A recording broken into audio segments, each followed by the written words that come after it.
June 6, 1944, 6:30 a.m. Omaha Beach, Normandy, France. The Atlantic waves crash against the Norman coastline with a violence that seems to echo the thunder of distant artillery.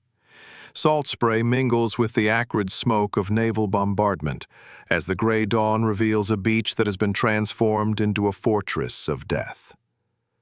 Concrete bunkers peer through the morning mist like the hollow eyes of some ancient predator, their steel teeth gleaming with the promise of destruction. The sand, once golden under peacetime summers, now lies scarred with obstacles. Steel hedgehogs, wooden stakes, and mines buried like deadly seeds waiting to bloom into fire and shrapnel. From the cliffs of Pointe-du-Hoc to the draws of Vierville, German engineers have spent 4 years carving their vision of invincibility into the Norman coastline. Every grain of sand has been calculated, every field of fire mapped with Teutonic precision. The Wehrmacht's 352nd Infantry Division, seasoned veterans of the Eastern Front, man these positions with the confidence of men who have seen the Red Army break against similar fortifications at Stalingrad and Kursk. Obergefreiter Hans Müller adjusts his field glasses as he peers through the firing slit of WN-72, one of 85 heavily fortified strongpoints that guard this 5-mile stretch of beach the Allies have codenamed Omaha. Behind him, his MG-42 machine gun sits loaded and ready, its belt of ammunition gleaming like a metal serpent. Müller has been told by his officers that the Atlantic Wall is impregnable, that Churchill's soft underbelly of Europe will prove to be armored in German steel and concrete. He believes this, as he has been trained to believe. The 1,000-year Reich has promised him that no enemy will ever again set foot on German soil or German-held territory. But at 6:30 a.m., as the morning light cuts through the Channel mist, Müller sees something that defies everything he has been told about American fighting spirit and industrial capability. Emerging from the gray waters like the ghosts of some maritime apocalypse come landing craft by the hundreds. LSTs, LCIs, LCVPs, an armada so vast that it stretches beyond the horizon. The American First Infantry Division, in their waterproof packs, alongside the M1 Garand rifles and hand grenades, lie small tokens of the abundance they represent. Hershey's chocolate bars, already melting in the pre-dawn humidity, packets of Lucky Strike cigarettes, and letters from home written on paper that seems impossibly white and clean compared to the ersatz materials that have become commonplace in wartime Germany. Private First Class Robert Sullivan from Boston clutches one such chocolate bar as his landing craft pitches through the swells, not as sustenance for the battle ahead, but as a reminder of the world he fights to preserve, a world where such luxuries are taken for granted, where freedom manifests itself in the simple abundance of sweetness. The German defenders have prepared for this moment with methodical thoroughness. General Erwin Rommel himself walked these beaches in the winter of 1943, his trained eye cataloging every possible landing site, every avenue of approach. Under his direction, Todt organization workers, many of them foreign laborers and prisoners of war, have poured 17 million cubic yards of concrete into bunkers, casemates, and obstacles. The Atlantic Wall represents the largest construction project in human history, a monument to German engineering and Nazi ideology. 5 million mines lie buried in the sand and surf, each one capable of turning a landing craft into twisted metal and human carnage. Yet for all their preparation, the Germans have fundamentally misunderstood their enemy. They expect the Americans to break as the British broke at Dieppe in 1942, to retreat in disorder when faced with the reality of modern warfare. They have been told that Americans are soft, corrupted by democracy and material comfort, lacking the iron discipline that creates true soldiers. This belief runs so deep in the Wehrmacht that many coastal defenders have been issued maps showing the quickest routes to American POW camps, confident that they will soon be processing thousands of demoralized prisoners. The reality that crashes ashore at Omaha Beach at precisely 6:30 a.m. tells a different story. The first wave of assault troops faces immediate catastrophe. Landing craft founder on hidden sandbars. Men weighted down with 60 pounds of equipment disappear beneath the waves, and machine gun fire rakes the beach with surgical precision. Company A of the 116th Infantry. But something extraordinary happens in those moments of supreme crisis. Instead of retreating, instead of breaking as their enemies expect, individual American soldiers begin to move forward. Not because of orders, most of their officers are dead or wounded, but because of something deeper. Sergeant Philip Strejic of the 2nd Ranger Battalion later writes to his wife, "We moved forward because that chocolate bar in my pack reminded me that back home you could walk into any store and buy sweetness without thinking twice about it. That's what freedom tastes like. And that's what we were fighting for." The German defenders watch in growing bewilderment as Americans, who should be dead, continue to advance. Obergefreiter Müller, firing his MG-42 in precisely controlled bursts as he has been trained, sees men fall only to be replaced by others, who emerge from the surf like some inexhaustible tide. His ammunition belts, calculated to stop any reasonable assault, begin to run low as the morning stretches toward noon. This is not the soft enemy his propaganda officers described. These Americans absorb casualties that would break most armies and continue forward with a determination that seems to spring from some inexhaustible well. By 1,000 hours, small groups of Americans have reached the base of the cliffs. They advance not with Germanic precision, but with improvised tactics born of desperate necessity. Bangalore torpedoes clear paths through wire obstacles. Demolition charges reduce bunkers to rubble, and flamethrowers silence machine gun nests with tongues of liquid fire. The Germans fight with professional skill and desperate courage. But they are fighting against more than superior numbers or better equipment. They face an enemy motivated by an ideology they cannot comprehend, the belief that ordinary citizens, given freedom and abundance, will fight with extraordinary courage to preserve those gifts. The symbolism of abundance manifests itself in the most unlikely ways throughout this longest day.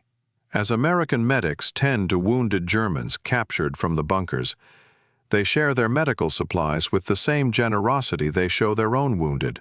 Chocolate bars change hands between enemies. Cigarettes are offered to prisoners. And morphine, precious morphine that could save American lives, is administered to German soldiers crying for the Lieutenant Fritz Ziegelmann of the 352nd Infantry Division, observing the battle from his command post inland, records in his war diary, "The enemy advances with a determination that defies tactical logic. We inflict casualties that should stop any attack. Yet they continue. Our ammunition runs low, while theirs seems inexhaustible. This is not the warfare we were taught to expect." By midday, as American forces begin to establish footholds on the bluffs above the beach, Ziegelmann realizes that he is witnessing not just a military defeat, but the collapse of everything he has been taught about racial superiority and the weakness of democratic peoples. The transformation of German perception unfolds not in dramatic moments, but in the accumulation of small realizations. The Americans who storm their bunkers are not the racially inferior weaklings described in Nazi propaganda, but farmers from Iowa who understand machinery, factory workers from Detroit who can repair equipment under fire, and college graduates who adapt tactics faster than German staff officers can counter them. They fight with the confidence of men who have never known true want, who carry in their hearts the certainty that the world they defend is worth any sacrifice.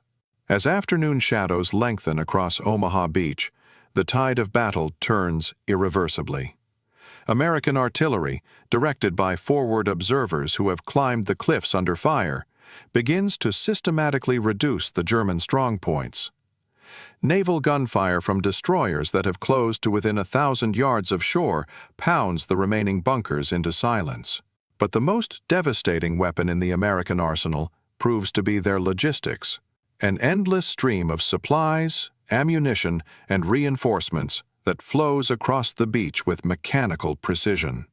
Private First Class Heinrich Moeller, captured from bunker WN-74 at 15:30 hours, stares in amazement at the activity on the beach below. American engineers have already begun constructing a temporary harbor. Bulldozers are clearing lanes through the obstacles his comrades spent months placing, and supply dumps grow like mushrooms after rain. In his interrogation, conducted by an American intelligence officer who speaks perfect German and offers him coffee, real coffee, not the chicory substitute he has grown accustomed to, Moeller learns that this is just one of 5 beaches being assaulted simultaneously. The cost has been terrible. Over 2,400 casualties, including many of the first wave who will never see another sunrise. But they have achieved something that Nazi ideology insisted was impossible.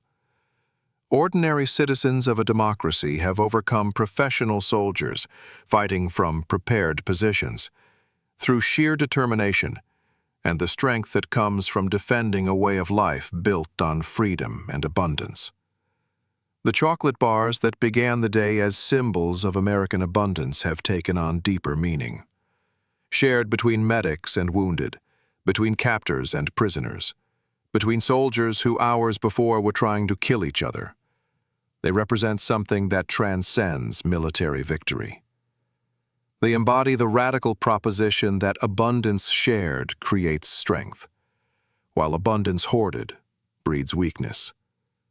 A truth that strikes at the heart of totalitarian philosophy. General Omar Bradley, observing the battle from the cruiser Augusta, later writes, "What we witnessed at Omaha was not just the triumph of American arms, but the validation of American ideals. These soldiers fought with the strength that comes from knowing that their cause was just and their sacrifice meaningful. They carried with them not just the weapons of war, but the tools of peace. The certainty that victory would restore, not destroy, the abundance and freedom they had temporarily left behind." The German survivors of Omaha Beach carry home with them a transformed understanding of their enemy, and ultimately, of themselves. Many, like Obergefreiter Müller, spend the remainder of the war in American POW camps, where they experience firsthand the abundance they had been taught to despise. They eat better as prisoners than they had as soldiers, receive medical care superior to what their own army provided, and observe a society that extends dignity even to its enemies. The chocolate bars American guards share with German prisoners become symbols of a worldview that makes such generosity possible. In the years that follow, as these former enemies return to rebuild a devastated Europe, many carry with them the memory of American abundance, not as conquest, but as liberation. They understand that the true strength of democracy lies not in its military might, but in its capacity to create prosperity that can be shared, freedom that can be extended, and hope that can survive. Tourists walk through their empty chambers, trying to imagine the fear and determination that once filled these spaces. But the true monument to that day is not found in these crumbling fortifications. It exists in the continued abundance of free societies, in the chocolate bars that still fill store shelves without rationing or scarcity, in the simple, daily miracle of plenty that Americans and their allies have created and defended. The 34,000 Americans who crossed Omaha Beach on June 6, 1944, did more than breach the Atlantic Wall. They proved that ordinary people, given freedom and abundance, possess an extraordinary capacity for sacrifice. They demonstrated that democracy's greatest strength lies not in the perfection of its citizens, but in their willingness to risk everything to preserve imperfect freedoms for future generations. They showed the world that abundance shared creates a strength that abundance hoarded can never match. In the end, the chocolate bars that crossed Omaha Beach represent the most radical idea of the 20th century: that human dignity flourishes best in freedom, that prosperity shared strengthens rather than weakens society, and that the simple abundance of a free people contains within it the power to overcome any tyranny. This truth, carried ashore in the packs of ordinary American soldiers, proved stronger than concrete bunkers, more enduring than steel obstacles, and more powerful than the ideology of those who believed that might alone makes right. The tide that carried those landing craft to Omaha Beach carried with it the promise of a world where sweetness would never again be rationed, where abundance would be the birthright of free peoples, and where the simple act of sharing chocolate with one's enemies would stand as testament to the triumph of human dignity over human cruelty. In crossing those bloody sands, 34,000 Americans carried that promise from the realm of hope into the domain of history, where it remains as an eternal reminder that freedom's greatest victory is not the defeat of its enemies, but the transformation of abundance from privilege into principle, from scarcity into plenty, from the treasure of the few into the heritage of all humanity.